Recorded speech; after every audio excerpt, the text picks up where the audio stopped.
Hello and welcome to another episode of Sports In, wherever you're watching around the country. Thank you very much for joining us tonight, and it's been a wonderful week. Then Rose, you were out in Kimbe over the weekend. What was the weather like out there? Well, for the first part of the day, usually a lot of sunshine, but always in the afternoons we experience a little bit of showers every now and then. But it was great. The trip was very fruitful. We got to see the Kimbe Cutters, cover the athletics trials as well, and we met up with NBPOL Green Gold. So those stories coming up later on the show tonight. Exciting lineup, and we start off tonight with some rugby league. And the SPPNG Hunters coach Michael Marum has named his starting side to take on the Northern Pride this weekend at the Hunters Hunting Ground.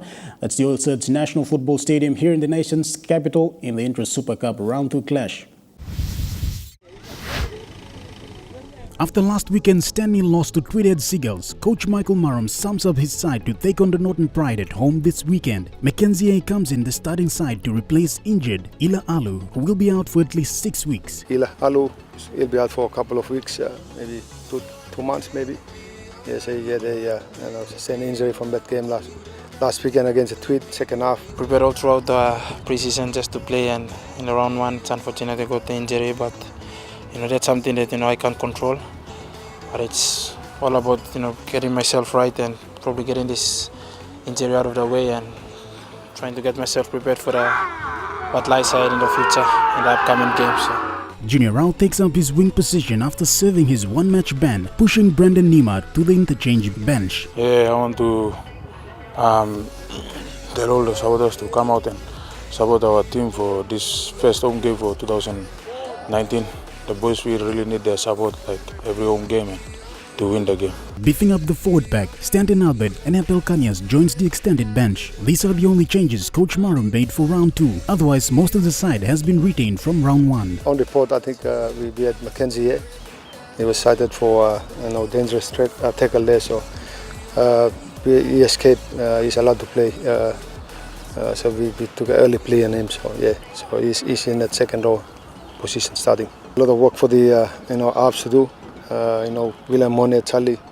So don't want to put too much pressure on them, but the other boys are knocking on the door there. So so second game we'll see how they go. Learning from last weekend's match, skipper Adex Wera believes his side will bounce back from the defeat to give the home fans something to cheer about this weekend. First home game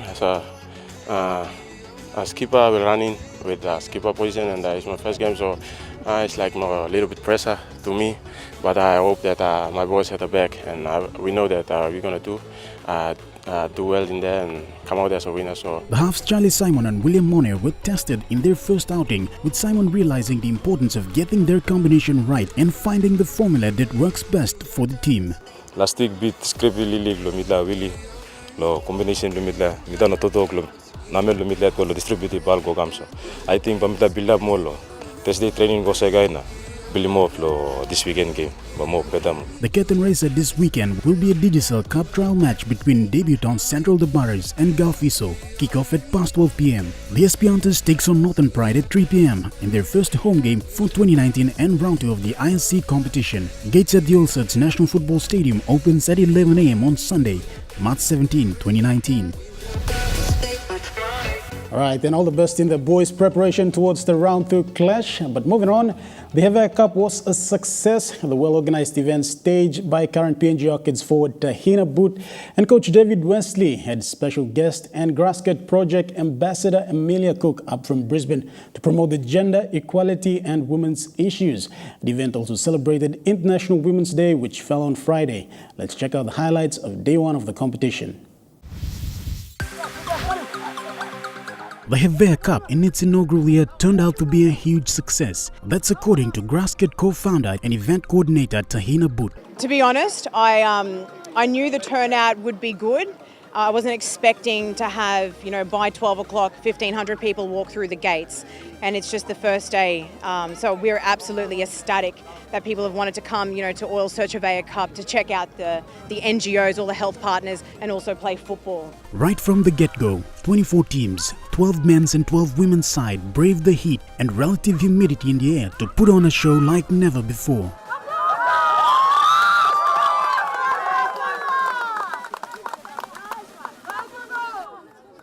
and playing in well-fitted quality jerseys, each with unique designs. Running out in like amazing oil search jerseys, like they're just brand new. A lot of the players have never had new jerseys before, so it's really fantastic to see them looking professional at a grassroots, competition, because that's what we're all about, upskilling our grassroots sports. Coinciding with the International Women's Day, there were a good number of stalls set up with non-government organizations as well as sporting fraternities promoting their service to the visiting public. Enjoying each other. It's all about respect. Heave Cup, Oil Search Heave Cup is all about, just loving one another, being there for each other. Violence has absolutely no place in the home or on the field. And that's what we're about. We're about promoting safe, resilient communities. Thank you for giving all these amazing Savoys to our teams and to our girls and boys, energising them and the nutrition that they need for the next 2 days. So thank you so much.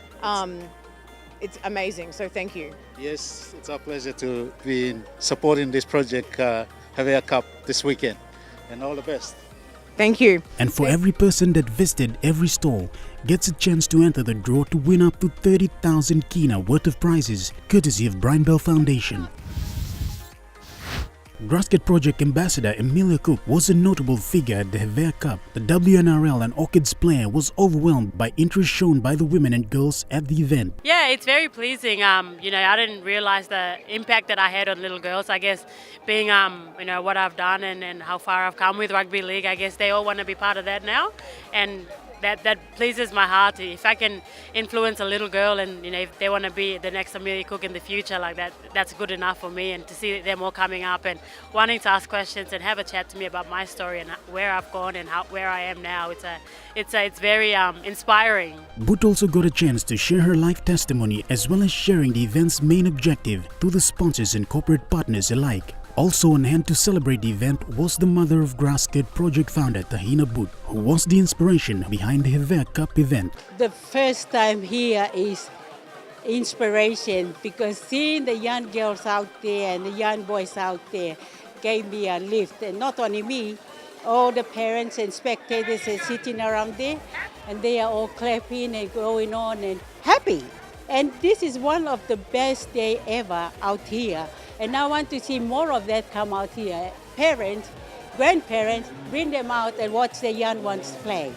You have no idea. I said, why me? What did I do? And then she said, Mom, you are my inspiration. What you did when you were growing up and looking for things, you never gave up. You kept going and that gave me that lift. And what I told her, I said, if I am bringing your life now, you have to be better than mom and dad. Do your best, and it's all up to you. Any young people out there, you can do it.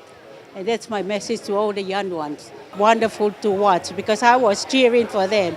And first time to see girls playing, it's incredible. Because they said it's boys' game, but girls are doing it. Because I started young, I never played with girls. I played with boys because I want to be like boys. So I did that. So that gave me a lift to move forward. I said, if boys can do that, I can do it. Yep, exciting turn of events there, but find out who were the champions of the Heave Cup in both the men's and women's competition. That's after this. We'll see you on the other side.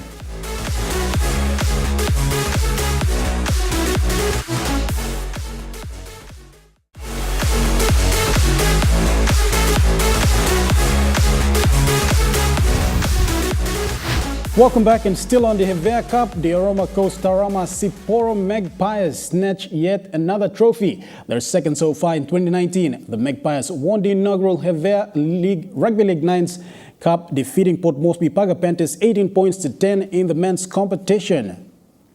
And while in the women's final, NCD Dragons, dominated by current and former PNG Orchid players, edge out Paga 14 points to 12 right on full time to snatch the win. Here are the highlights.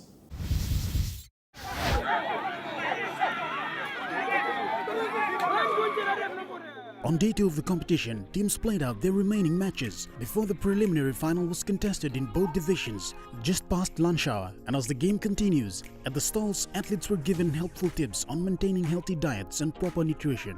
I want to pass on the basic knowledge because I see one of the biggest missing links in PNG sports is nutrition. So it's something where it's very important where the athletes, they're not educated enough and then have enough knowledge to be able to fuel themselves with the right stuff for the high performance. It must be, more complex carbs. So we have kauka, potato, bread, rice. They're complex carbs. So that majority of the plate then must awesome. And then you have your vegetables and stuff, which also it counts as carbs, but it's more micronutrients, kind of some vitamins, kind of some body blue function, just daily functions and operations and stuff like that. But you need him to operate or some. So just a little bit, not much protein, vegetables, just enough for your body to need. So the majority of it still is carbs, so that's still carbs, but that has the vitamins and minerals in it. If you get good like but you feel energetic, more energy, alert, make something. But if you get no good, then you feel tired and feel lazy and you don't want to exercise. And in between matches, more fun for the spectators, kids and adults racing for shopping vouchers.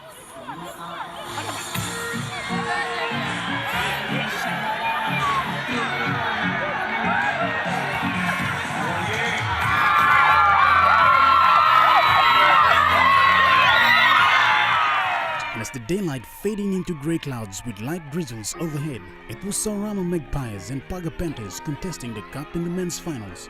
Both teams start off with heavy hit-ups, putting up solid defensive plays and making use of every opportunity. However, Magpies were the first on the board, running in 3 tries and converting the extras to take the lead in the first half. The Panthers also managed a try in the first half, but that was the first and only try despite a brave comeback in the second half. The Magpies were eventually crowned inaugural winners of the Heave Cup, winning the match by 18 points to 10. The Magpies were led by former Gulf ISO Ross Ravu, who was named the man of the match.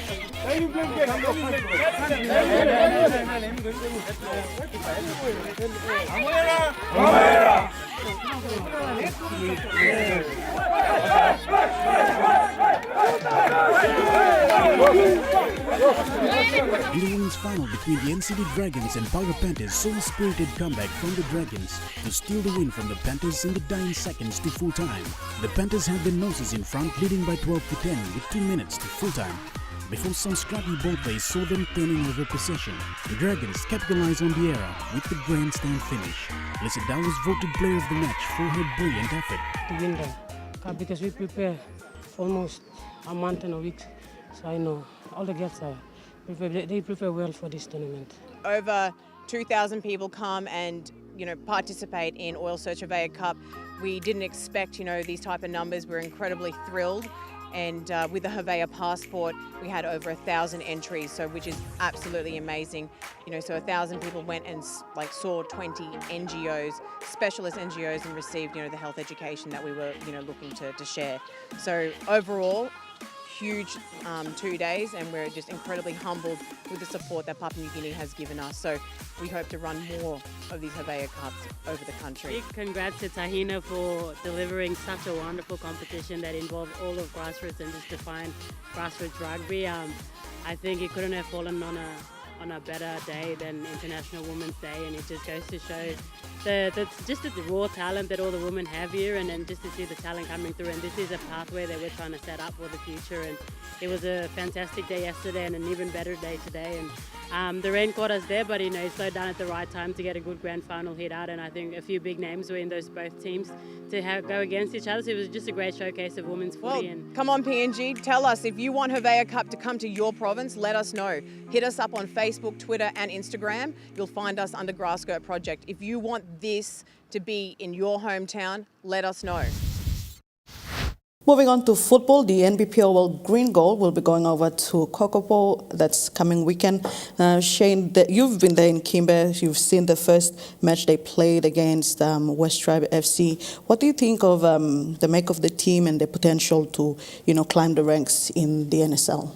Yeah, look, all 5 teams in the NGI conference were first-timers coming into the NSL competition, and they're still finding their feet. NBPOL Green Gold, they're made up of inexperienced players, most of them from the local league competition, and they didn't win their first match. It was a tiebreaker between West Tribe in their opening round, or round 1 of the NGI NSL conference, and they set out the bye on round 2, and this coming weekend they'll take on FC Radar. So that's a must win for them if they want to make the finals in the NGI conference. But speaking of that, we caught up with them at Mosa in Kimbe. They were in the middle of a fundraising drive to raise funds to make the Kimbe trip to Kokopo, in which they will play up against FC Radas. I think our first performance with West Tribe, it's our own team also is from West to Cretin. The boys, because we comprise of other groups, and because of the combination of the boys, we try to keep them together. But during the first game, our boys performed very well. Even though we have a trial of 2 matches where West Tribes won us, but we managed to keep them at 0 with all of them, so both teams. Currently they're on bye. We're supposed to play Wural last week, Wural Gesel from Rabaul, but due to some weather condition, they did not turn up. So it was a washout game, and the NSL management prefer the game to another time that will schedule for us to play the game. Currently we are working to raise some funds for the team Green Goal FC to Kokopo to play Radas FC, and we are pleased for sending an email out to all the NBPL executives and employees within the site of where we are now in Mosa. And if you can see, most of them are turning up to buy sausage and whatever we are raising for the boys is for us to go to Radas.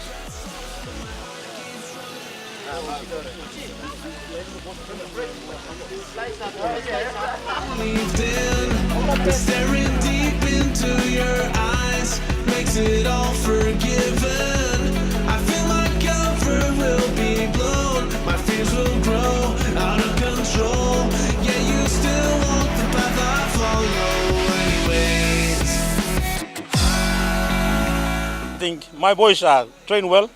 I believe and I trust my boys with the coach, and also we have a board in place which they contribute a lot to the team. And we are heading to Rabaul to play Radas, and I know that my team is going to win Radas.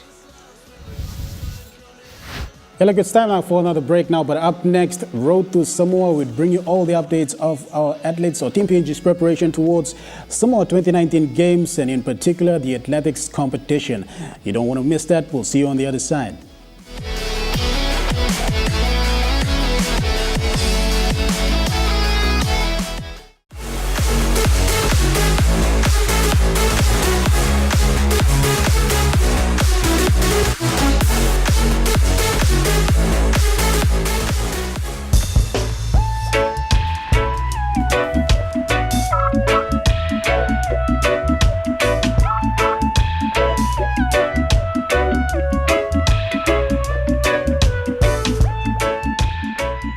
Welcome back. You're watching Sports Scene. Now, in this Road to Samoa segment, we bring you the Pacific Games trials for our athletics team here in Kimbe at the Mutterveld Stadium.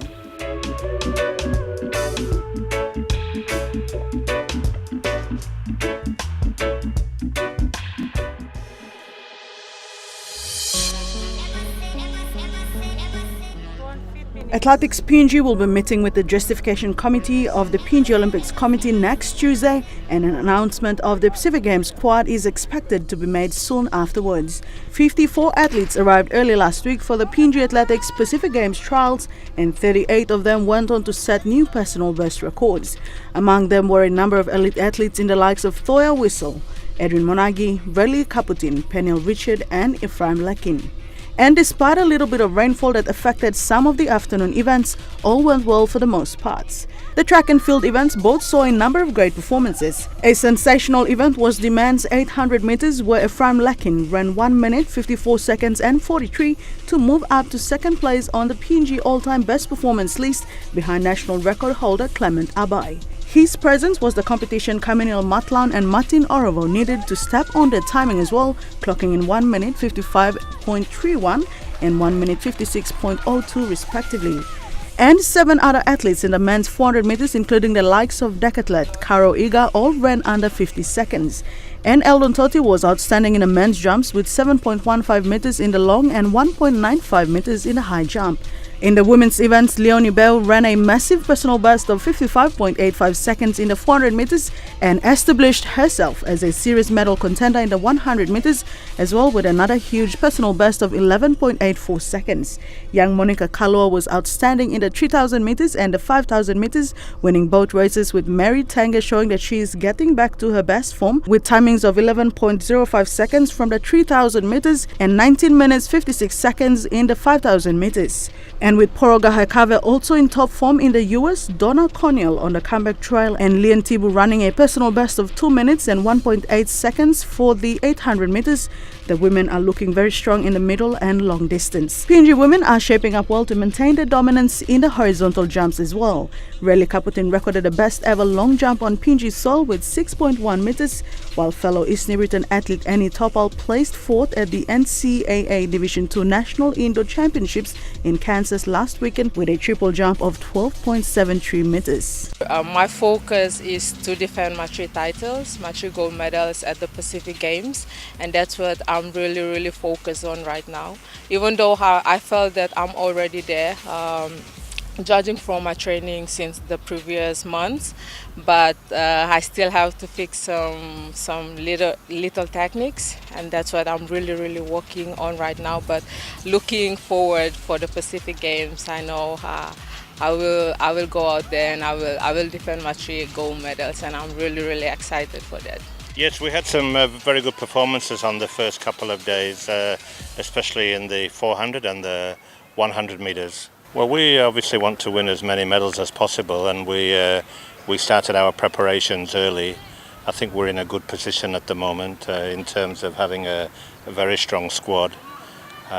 We want to finish, retain our position as the top of the medal tally in athletics, which we've held for a few games now.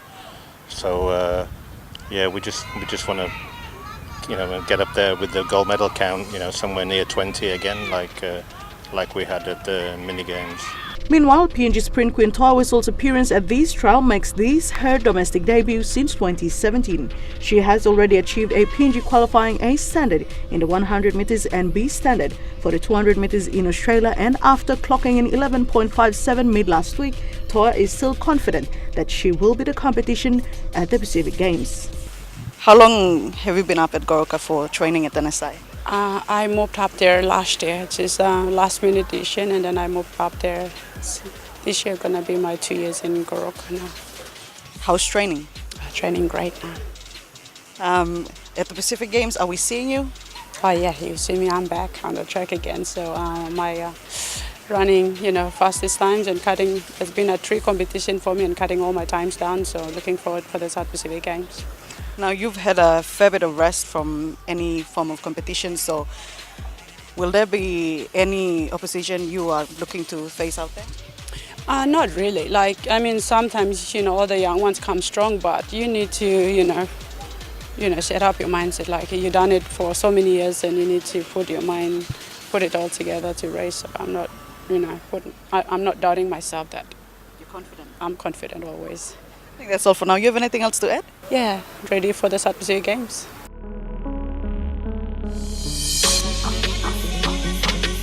The name Monica Kalua may be new to many, and that is simply because this young girl has just made her break into the athletics scene. I caught up with her last Wednesday when she competed in the 3,000 meters long distance. That was also her birthday. She came first, by the way.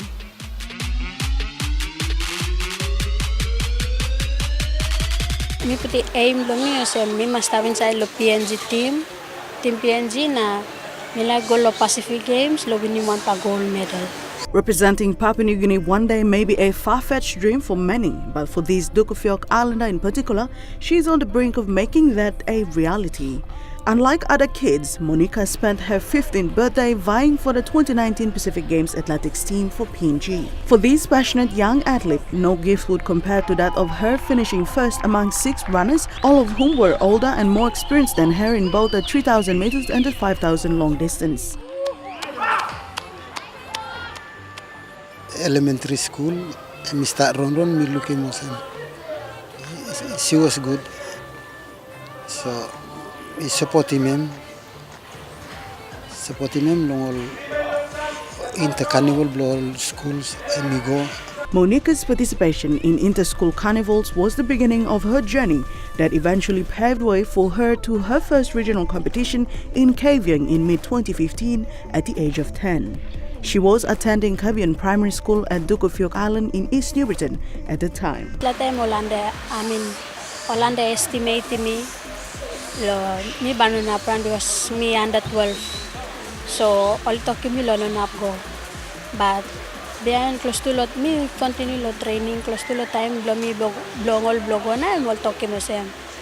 You can come on time fly.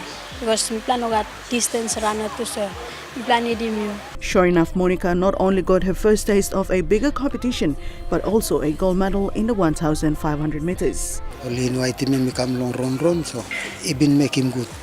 So he been selecting him, look come train, look Calabon.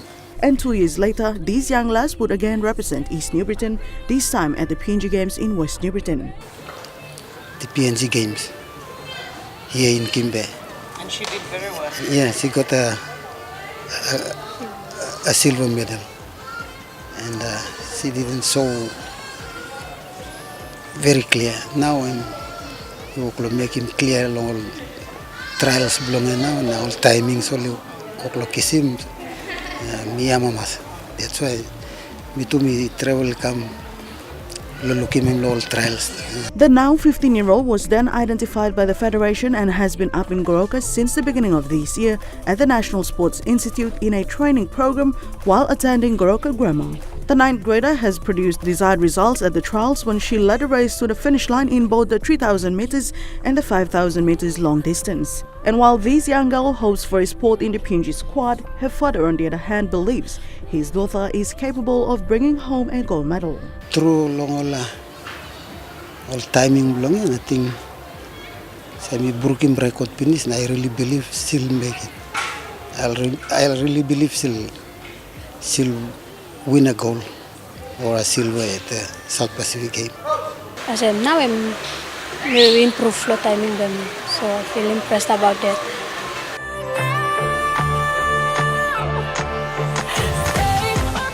That's all you need to know on our athletics team and their preparations towards the Pacific Games in July. Sports Scene continues after these short messages.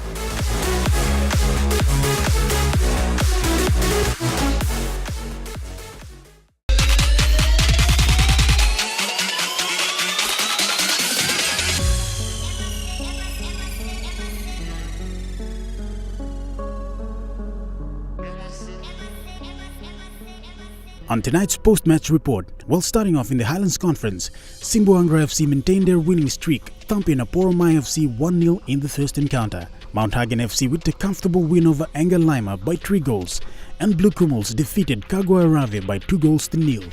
All games played at the National Sports Institute in Goroka. And now we check out the Highlands Conference points ladder after round 5. Current leaders Kagwa Arave with a clear lead, 5 wins and sitting comfortably on 15 points. 5 points clear from runners-up Mount Hagen 10 and Blue Kumals rounding up the top 3. And that's your points ladder after round 5. Out in the NGI Conference, Gazelle going down to FC Radas by 3 goals in Kokopo, and West Tribe maintaining their top form, edging out Chibu Arab 1-0, while Green Gold sits out a bye. After round 3, and West Tribe are the current leaders with 2 wins and a draw. The men from the west side of New Britain Island bagged up 7 points, and that's 4 points clear of runners-up Chibu Arab and FC Radas, sharing 3 points apiece. And that's your points ladder after round 3 in the NGI Conference. And back to mainland. Up in the Northern Conference, big name Toti City steals yet another win against Besta by 3 goals in the first match. Morobe United showed no mercy with a 6-1 thrashing over Tusbab Stallions. And FC Morobe Wowens 3 goals win over Makam concluded the day at the SIK. Leeuwarden and Snacks Lahi played out a 0-0 draw in Medang. A not so familiar glance on the points ladder. Current table toppers Morobe United with 6 wins and 18 points, pushing Toti City down to 2nd spot. Leeuwarden and Besta sits at 3rd and 4th respectively, while OFC hopefuls Morobe Wowens rounding up the bottom 8. And that's the Northern Conference points ladder after round 7. And finally in Palm City, Eastern Stars defeated Southern Strikers 4-1. Komara smashed Tam Mountain 7-1, and Southern Heavyweights Ekari United held off Central to win the 3rd match.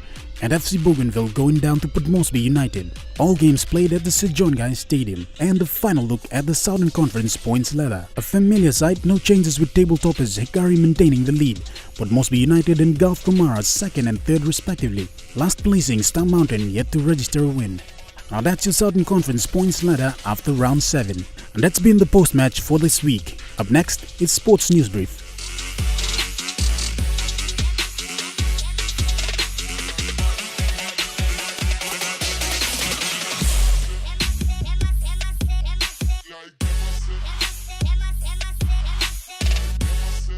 PNG's first women coach in football, Margaret Aka, won the More Printing Sports Award. The award was one of the categories for the Westpac Outstanding Women Awards, recognizing women and their contributions in PNG communities. Margaret is one of the only 2 accredited Level B OFC coaching license holders in PNG. She has 2 gold medals next to her name from the Pacific Games and represented PNG internationally. Brown Eagles so high over funeral home sponsored Killer Killer Cats, winning 5-1, while Yokomo survived a close contest, winning 5-4 against Saints in Port Moresby men's softball A-grade competition. Last weekend at the Bassini, Diamond won, and Yokomo were tested by a gritty Saints. All matches played over the weekend is believed to be the last of the season, with finals pitching off this weekend. The Fiji Sevens team coach Garrett Baba says his team still have a chance of winning the World 7 Series. The side arrived in Nandi yesterday. Baba says despite not winning the last 2 tournaments, they still can pull through with the last 4 tournaments. However, he says the side will now focus on the next tournament, which is the Hong Kong Sevens tournament. Tilon Sevens in South Africa beat Resurgence France to win in Canada. South Africa claimed their first tournament victory since Paris last season by beating France 21-12 in the final of the HSBC World 7 Series in Vancouver. There has been no specific funding allocation to sports facility upgrade. That's according to PNG Sports Foundation Executive Director's Office. The office was responding to queries sent to the Director's Office that revealed that there had been no specific funding upgrade for this year. However, under the leadership of new board chairman Ian Chow, discussions and solutions are being deliberated. And that's been your sports news brief this week.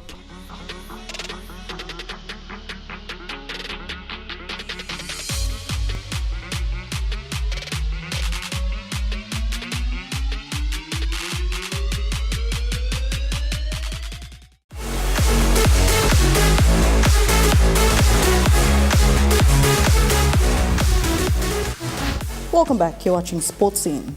West New Britain's entry into the Digital Cup this year is one step forward for the Code of Rugby League in the province. Look, for a province that boasts the likes of former PNG Kumuls and NRL player Marcus Bai and some of PNG's greatest rugby league players, their presence in the National Rugby League competition this year means great opportunities for talents to be showcased, whilst putting the province on the map in the sport.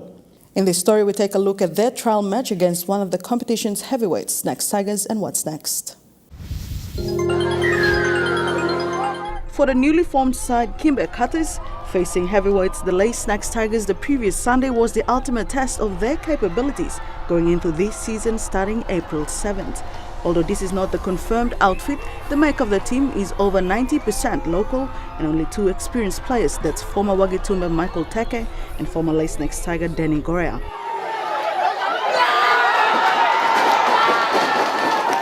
The trial itself attracted an audience from far and wide to witness their boys in action.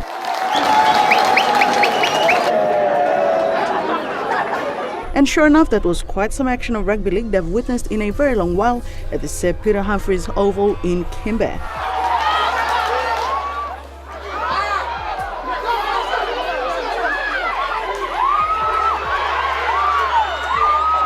While the Cutters lost the match 6-0, there were more to take away from this game. We tried a total of 33 boys in our camp. We are giving them the chance to play the game in 3 quarters. And based on their performances, I think we are satisfied with the performances. The game was very physical and very fast. The fitness level was very good. We just have to work on our few things like our halves combinations and our powered pack. We had a very light pack as compared to the late Snacks Tigers. However, the boys are very young. They are range between 18 years to 24, 25 years on average. And we are anticipating to put them on gym and give them more protein shakes so that they can put on some weights before the actual competition kicks off in April.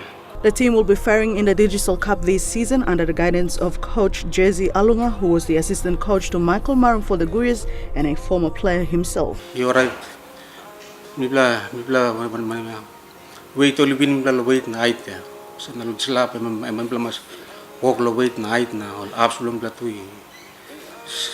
All absoluka and the absolute no combination is not plus namelon. Kasi na mamla walk slap area. And Coach Alunga says a lot of areas of improvement have been identified. Yes, I'm good lalo. I'm look strength na weakness lalo. Kung map na walk lang. For these newcomer in the competition, any opportunity to play against some of the top teams is the only way the team can grow.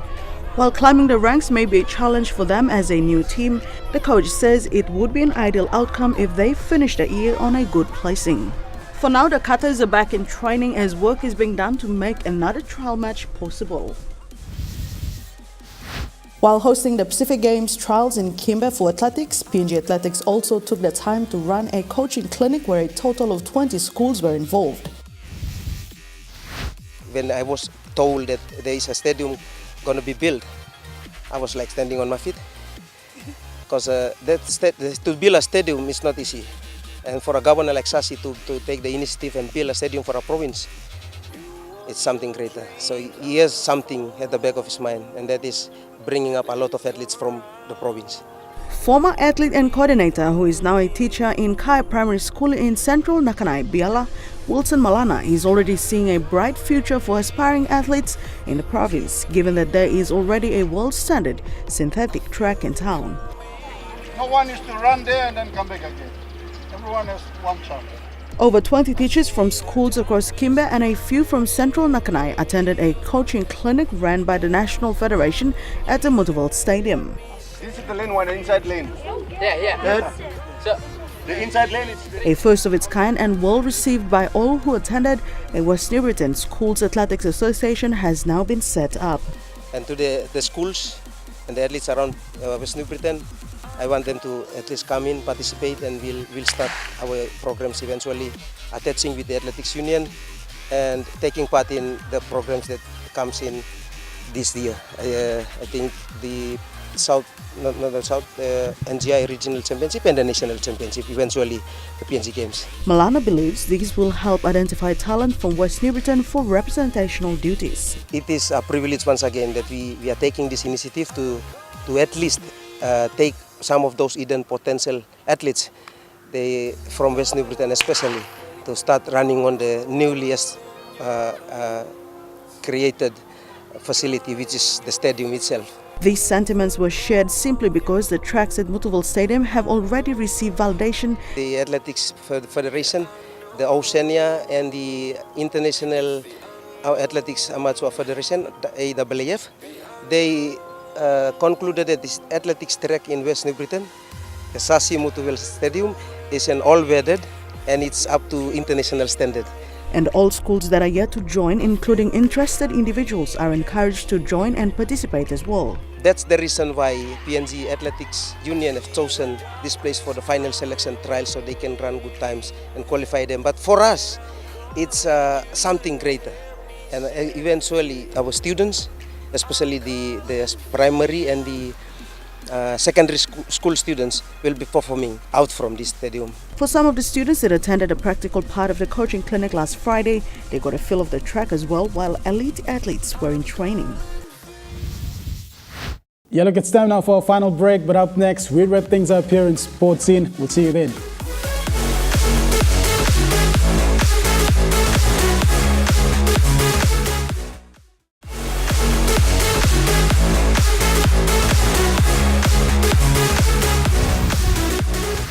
Welcome back, you're watching Sports Scene. Unfortunately, we've come to the final segment of this episode, but before we go, some updates of the Kumul Petroleum NSL transfer window now open, allowing players to move to other franchise clubs if they so wish to.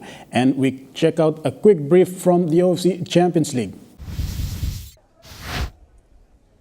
The Kumul Petroleum National Soccer League opened its mid-season transfer window last weekend and will close this week. That's according to NSL competition manager Leslie Babaga. Babaga said the Kumul Petroleum NSL office made a call on clubs to start making arrangements for players' transfer rather than doing it on the 11th hour. He said PNG Football Association and the Kumul Petroleum NSL board are confident all transfers will be done transparently to ensure all parties concerned benefited. The manager also called on clubs to respect each other and formalize all requests for players' transfers by going through the right channels and procedures of PNGFA. The competition will also go into recess this weekend and will resume with the second half on March 23rd, that's the following weekend. Babaga said an exception of NGI Conference who will play their end of round 1 this weekend and will break on March 23rd and resume on March 30th. Northern Conference will play their 5 washout matches during the break. Babaga said NSL will give 2 weeks extension of payment for affiliation fees up till Saturday 23rd March. To the OFC Champions League, PNG champions Toti City are currently doing their final preparation before leaving to Auckland, New Zealand for their second leg of the OFC Champions League quarterfinals on April 6th. Toti City will face 9-time champions Auckland City in the quarterfinals. Raymond Gunemba says they are putting the extra effort on improving their defense, which is one of their identified weaknesses in their last hit-out in New Caledonia. Skipper Raymond Gunemba said the team has played Auckland City twice in their previous meeting in the OFC Champions League challenges, and his boys knows what they're up against this time around. Yeah, look, that's what's happening this weekend. But moving on, Denros, you've been out in Kimbe covering the athletics. What's the fastest time? Just quickly before we go, what's the fastest time in the 200 meters event here in Papua New Guinea? The fastest time came from Linus Grave. He was at the PNG Games. He clocked in 21.97. Now, Pacific Games Sprint King, Banue Tabakaukoro, he clocked in 21.25 for his qualifying time. So, given that these timings would make it for just about 0.72 time difference, so that puts PNG a little bit closer to challenging Banove come the Pacific Games. All right, so that's in the men's heat. How about the women's? I believe that Toya Wisil is making a comeback yes, just quickly before. She was there. She clocked in 11.57 in the first race, and that's in the 100 meters, and later 11.59. So she's at a long rest. So right now there's plans to send her overseas down to Australia for more international meets before the Pacific Games. So she's in great shape. So she's looking forward, very confident that she's the only competition at the Games. That's actually what she said. All right, definitely we'll look forward to provide more updates on that just before the final selection trials leading up towards the game. But unfortunately, we've come to the end of the program, and that's it from us here in Sports Scene. I'm Shane Soroya. And I'm Dinwab Strico. We'll see you same time, same place next week. Good night.